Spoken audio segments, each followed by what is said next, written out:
অন্তরটা আমি ইসলামের জন্য খুলে দেই। আল্লাহ বলতেছেন,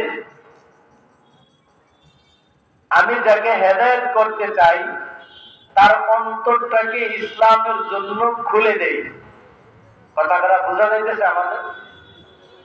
আমি যাকে হেদায়েত করতে চাই তার অন্তরটা, তার দিল, তার মন, প্রাণ, কলবটাকে ইসলামের জন্য খুলে দেই। সর্বপ্রথম এখানে আমাদের জানতে হবে হেদায়েত জিনিসটা কি। হেদায়েত পরিভাষায় হলো আল্লাহ পাক রব্বুল আলামিন যাকে জান্নাতের পথ দেখায়া দেন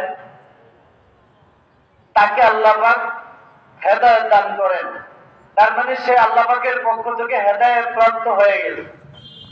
যাকে আল্লাহ পাক জান্নাতের পথ দেখায় সেই লোকটাই হেদায়েত প্রাপ্ত হয়, সেই হেদায়েত পায়। আমি সর্বপ্রথম বলছিলাম এই দুনিয়ার জগতে দুই ধরনের কামাই আছে। কয় ধরনের কামাই?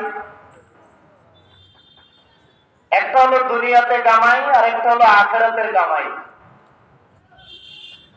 দুনিয়ার কামাই না করলে যেমন চলা যায় না, দুনিয়াতে থাকিয়া আখিরাতের কামাই না করলে আল্লাহর কাছে পৌঁছা যায় না। ঠিক কিনা বলেন? তাহলে দুটোটাই আমাদের প্রয়োজন, কিন্তু তার মধ্যে আখিরাতের যে কাজ, আখিরাতের যে কামাই, এটা অত্যন্ত প্রয়োজন। এই দুনিয়াতে থাকি আমার আখিরাত কামাই করতে হবে। এরপরে বলছিলাম আখিরাত আর দুনিয়া, এই দুইটার মধ্যে দুনিয়াটা বোঝা একদম সহজ, কিন্তু কামাই করা অত্যন্ত কঠিন। আর